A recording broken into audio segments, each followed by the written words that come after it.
Dear students, आज हम कोलाइडी कणों के एक विशिष्ट गुण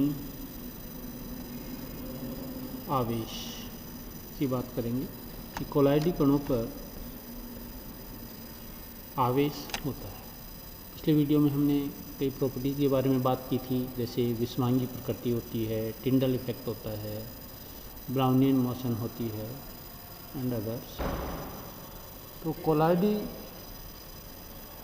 कोलाइडी कणों पर आवेश, चार्ज ऑन कोलाइडल पार्टिकल्स, कोलाइडी कणों का एक विशिष्ट गुण है कि ये सदैव आवेशित होते हैं। These are always charge particles. कोलाइडी कणों पर धन आवेश या ऋण आवेश हो सकता है, परंतु एक विलयन में कोलाइडी कणों पर आवेश समान होता है। एक ही विलयन में यदि कोलाइडल पार्टिकल्स की बात करते हैं तो आवेश समान हो, या तो धनायन होगा, धनावेश होगा, या ऋण आवेश होगा। उदाहरण के लिए फेरिक हाइड्रोक्साइड सोल में FeOH3 जो होता है उसमें Fe+3 आयन रहते हैं और वो हमेशा धनावेशित कोलाइडल सॉल्यूशन या सोल होता है। इसी प्रकार आर्सेनियस सल्फाइड का जो सोल होता है AH2S3, इसके कणों पे हमेशा ऋणावेश रहता है, इसमें H2- आयन का आधिक्य होता है, ज़्यादा मात्रा में होते हैं। तो कोलाइडी कणों पर आवेश की उपस्थिति और आवेश का प्रकार विद्युत कण संचलन द्वारा प्रायोगिक रूप से ज्ञात करते हैं, एक्सपेरिमेंटली डिटरमाइन किया जाता है। विद्युत धारा प्रवाहित करने पर धनावेशित कण ऋणागर या कैथोड पर जाएंगे और ऋण आवेशित कण धनागर एनोड पर गमन करते हैं। तो पता ही है, अपोजिट आवेशित पार्टिकल्स अपोजिट इलेक्ट्रोड पर जाएंगे। कोलाइडी कणों पर आवेश उपस्थित होने के निम्नलिखित संभावित कारण हैं। जिन कोलाइडी विलयनों को कोलाइडी चक्की में पीसकर बनाया जाता है उनके कणों पर घर्षण द्वारा विद्युत आवेश आ जाता है। नंबर 1, हमने बनाने की विधि पढ़ी थी। तो एक चक्की जो होती है उसके द्वारा हम पीस कर कोलाइडल सॉल्यूशन बनाते हैं, तो कोलाइडी कण की साइज के कण बनाते हैं। तो उस सिचुएशन में उस पर जो फ्रिक्शन फोर्स लगता है, घर्षण होता है, उसके कारण उसमें आवेश प्रोड्यूस हो जाता है, चार्ज प्रोड्यूस होता है। नंबर 2, धातुओं की कोलाइडी विलयन ब्रीडिंग आर्क विधि द्वारा बनाते हैं। तो ब्रीडिंग आर्क विधि जो होती है उसमें स्पार्किंग करवाई जाती है और इसमें इलेक्ट्रॉन आधिक्य में ग्रहण करने के कारण सामान्यतः कोलाइडी कणों पर ऋणावेश उपस्थित है। ब्रीडिंग आर्क विधि से बनाते हैं तो जनरली ऋणावेशित सोल बनते हैं क्योंकि उसमें इलेक्ट्रॉनों का आधिक्य होता है। साबुन या अपमार्जक जल में आयनित होकर ऋणायनों का एक समूह बनाते हैं।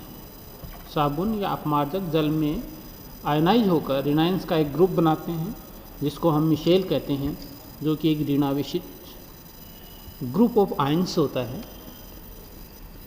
इसी प्रकार कुछ कोलाइडी कण समान आयनों को अधिशोषित करके, एड्जॉर्ब करके आवेशित हो जाते हैं। सामान्यतः कोलाइडी विलयन बनने में इलेक्ट्रोलाइट की उपस्थिति रहती है। कोलाइडल सॉल्यूशन बनाते हैं इलेक्ट्रोलाइट रहता है, जिसका परिणाम ये होता है कि कोलाइडी कण धन या ऋण आयनों को अधिशोषित कर आवेशित हो जाते हैं, चार्ज हो जाते हैं।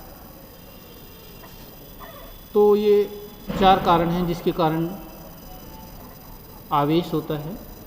कोलाइडी कणों पर एक परत अधिशोषित आयनों की होती है। कोलाइडल जो पार्टिकल्स हैं उन पे एक परत जो होती है वो अधिशोषित एड्जॉर्ब्ड आयन्स की होती है, जिसे स्थायी परत या फिक्स्ड लेयर कहते हैं। जबकि दूसरी परत जो होती है विपरीत आवेशित कणों की होती है, जो कि माध्यम में विस्तृत डिफ्यूज्ड रहती है और जो डिफ्यूज्ड लेयर कहलाती है। ठीक है, तो कोलाइडिकल पार्टिकल्स की यदि अपन बात करते हैं तो ग्रुप ऑफ आयंस है, तो उसमें क्या सिचुएशन रहती है, एड्जॉर्ब्ड आयंस की एक फिक्स्ड लेयर होती है और उसके चारों तरफ एक विस्तृत डिफ्यूज्ड जो है चार्ज पार्टिकल्स की लेयर होती है। फॉर एग्जाम्पल FeOH3 का सोल है कोलाइडल सॉल्यूशन। सोल मतलब लिक्विड डिस्पर्सल मीडियम और डिस्पर्स फेज जिसमें सॉलिड होती है। FeOH3 का सोल FeCl3 के जल अपघटन से बनता है। FeCl3 का हाइड्रोलिसिस होता है, FeCl3+3H2 तो FeOH3+3HCl बनता है।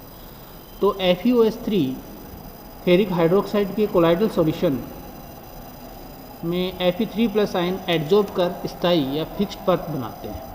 ये जो फिक्स्ड परत होती है वो विस्तृत परत के मध्य विभवांतर प्रोड्यूस करती है। मतलब 2 लेयर बनी, एक फिक्स्ड लेयर बनेगी और एक डिफ्यूज लेयर बनेगी। डिफ्यूज लेयर और जो फिक्स्ड लेयर है उनके मध्य पोटेंशियल डिफरेंस प्रोड्यूस होता है, और ये जो पोटेंशियल डिफरेंस प्रोड्यूस होता है इसको हम जीटा पोटेंशियल कहते हैं। इस डायग्राम में दिखाया गया है, जैसे FeOH3 है, ये FeOH3 है, इसके चारों तरफ Fe3+ आयंस हैं, और इसके चारों तरफ Cl- आयंस हैं। तो ये जो Fe3+ आयंस की जो परत है ये फिक्स्ड परत है, और इसी के आधार पे हम ये कहते हैं कि ये जो सोल होता है FeOH3 फेरिक हाइड्रोक्साइड का, that is positively charge sol, और इसके चारों तरफ ये डिफ्यूज्ड Cl- लेयर रहती है। और ये जो डिफ्यूज्ड लेयर और ये जो फिक्स्ड लेयर है, इनके बीच में अलग अलग चार्ज होने के कारण एक पोटेंशियल प्रोड्यूस होता है, जिसको हम जीटा पोटेंशियल कहते हैं। कई बार डेफिनेशन पूछी जाती है जीटा पोटेंशियल की।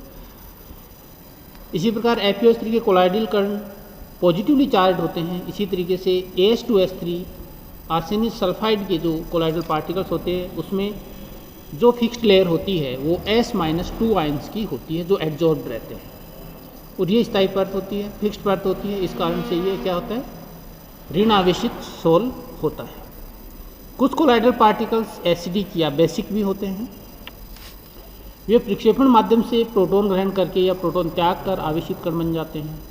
ठीक है, अम्ल है या क्षार है, उसके अकॉर्डिंग प्रोटॉन ग्रहण करेगा, या प्रोटॉन अम्ल होते हैं प्रोटॉन दे देते हैं, और जो क्षार होते हैं वो प्रोटॉन को ग्रहण करते हैं। एसिडिक नेचर जिसकी होती है वो H- आयन देता है। उदाहरण के लिए प्रोटॉन का कोलाइडी विलयन अम्लीय माध्यम में प्रोटॉन ग्रहण करके धनावेशित हो जाता है। अब यहाँ कोलाइडी विलयन जब बनाएंगे तो यदि एसिडिक सॉल्यूशन है, तो एसिडिक सॉल्यूशन है तो उसमें खूब सारे प्रोटॉन पॉजिटिव H- आयन होंगे, तभी तो एसिडिक होगा। तो प्रोटीन्स जो हैं वो एसिडिक मीडियम में से प्रोटॉन ग्रहण करके धनावेशित हो जाते हैं, प्रोटॉन H- आयन को एब्जॉर्ब करते हैं। जबकि बेसिक मीडियम है, तो बेसिक मीडियम में क्या होता है, क्षार क्या होते हैं, प्रोटॉन्स को ग्रहण करते हैं। तो क्षार माध्यम में जो कोई कोलाइडल सॉल्यूशन सोल्यूट मिलाते हैं अपन, जो डिस्पर्स फेज मिलाते हैं, वो जो है प्रोटॉन त्यागेगी तो वो ले लेगा, जिस कारण से इसका ऋणावेशित जो है वो सॉल्यूशन बन जाएगा। For example धनावेशित colloidal solution, ऋणावेशित colloidal solution की जो एग्जांपल्स हैं, FeOH3 की हम पहले ही चर्चा कर चुके, जिसमें जो फिक्स्ड लेयर होती है वो पॉजिटिव आयन Fe3+ की होती है, फेरिक आयन की होती है, और ये धनावेशित कोलाइडल सॉल्यूशन होता है। हीमोग्लोबिन जो ब्लड में होता है वो हमेशा धनावेशित कोलाइडल सॉल्यूशन होता है। इसी तरीके से AlOH3 एल्यूमिनियम हाइड्रोक्साइड, जिसमें Al+3 आयन एडजॉर्ब रहता है, ये भी एक धनावेशित कोलाइडल सॉल्यूशन या सोल होता है। और इसी प्रकार से TiO2 titanium oxide Ti+4 oxidation state में रहता है, वो एडजॉर्ब रहता है फिक्स्ड लेयर के रूप में, ये धनावेशित कोलाइडल सॉल्यूशन होता है। क्षारीय रंजक मेथिलीन ग्लूसोल ये होते हैं, वो भी धनावेशित कोलाइडल सॉल्यूशन होते हैं, जिसमें H- आयन जो होता है वो एडजॉर्ब रहता है। अम्लीय माध्यम में यदि प्रोटीन होता है तो वो भी एक धनावेशित कोलाइडल सॉल्यूशन के रूप में बिहेव करता है। इसी प्रकार से ऋणावेशित कोलाइडल सॉल्यूशन के एग्जाम्पल की यदि बात करते हैं तो धातुओं के सोल, जो भी सोल्स बनाते हैं अपन मेटल्स के, वो सारे के सारे ऋणावेशित कोलाइडल होते हैं। Au gold, Ag silver, Pt platinum, इनके जो भी अपन मेटल्स के सोल्स बनाएंगे ब्रेडिंग मेथड से, ये ऋणावेशित कोलाइडल सॉल्यूशन होंगे। इसमें पीछे अपन ने चर्चा भी की थी कि ब्रेडिंग मेथड से जब बनाते हैं तो ऋणावेशित होते हैं, क्योंकि इलेक्ट्रॉन अवशेष में इसके अंदर आ जाते हैं। कहाँ से आ जाते हैं इलेक्ट्रॉन अवशेष में, जब स्पार्किंग होती है तो इलेक्ट्रॉन रिलीज होते हैं। दूसरा इसमें है आर्सेनिक सल्फाइड AS2S3, जिसमें S-2 फिक्स्ड लेयर के रूप में एब्जॉर्ब रहता है और ऋणावेशित कोलाइडल सॉल्यूशन होता है। स्टार्च, गोंद, ये ऋणावेशित कोलाइडल सॉल्यूशन होते हैं। अम्लीय रंजक कॉन्गो रेड सोल, एसिडिक जो रंजक होते हैं उनसे बनता है, वो ऋणावेशित कोलाइडल सॉल्यूशन बनता है। और जो क्षारीय रंजक हैं उनसे बनता है धनावेशित कोलाइडल सॉल्यूशन, ये भी याद रखना। इसमें पर्शियन ब्लू भी आता है अम्लीय रंजक में, और क्षारीय माध्यम में प्रोटीन यदि होता है तो उससे भी ऋणावेशित कोलाइडल सॉल्यूशन बनता है। Stability of colloids, colloidal solutions हैं वो स्टेबल, आपको मैं पहले भी बताया था कि एक तो लियोफिलिक होते हैं और एक लियोफोबिक होते हैं।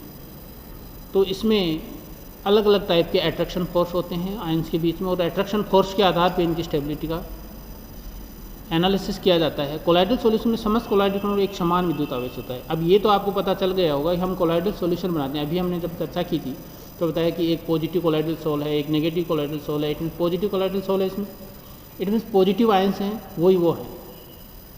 तो एक ही प्रकार के आयन हैं और फिर भी वो एक साथ रहते हैं। तो इस समान विद्युत आवेश के कारण कोलाइडल कण एक दूसरे को प्रतिकर्षित करते हैं, ये तो पता ही है। पॉजिटिव आयन रिपल करते हैं, नेगेटिव आयन रिपल करते हैं। प्रतिकर्षण बल के कारण भी पृथक रहते हैं और मिलकर बड़े कण नहीं बना पाते हैं। यही इन कोलाइडल की स्टेबिलिटी का कारण है। इनका जो रिपल्सन फोर्स लगता है इनके बीच में, वो इनकी स्टेबिलिटी का कारण बनता है, क्योंकि यदि सेम होते तो वो सस्पेंशन बन, निलंबन बन जाता, बड़े पार्टिकल बन के वो प्रिसिपिटेट या एग्रीगेशन, कोएगुलेशन हो जाता। अतः कोलाइडल्स की स्थायित्व में विद्युत आवेश एक मुख्य कारक है जो इनकी स्टेबिलिटी का कारण बनता है। यदि किसी प्रक्रिया के द्वारा इन कणों पर उपस्थित आवेश को समाप्त कर दिया जाए तो कोलाइडल सॉल्यूशन का स्थायित्व बहुत कम हो जाता है और ये प्रक्रिया कणों पर से आवेश समाप्त कर देती है, जिस कारण से परस्पर संयोजन होता है, एग्रीगेशन होता है, जिस कारण से प्रिसिपिटेशन हो जाता है। और बाकी नेक्स्ट वीडियो में जोड़ेंगे। Okay, thank you.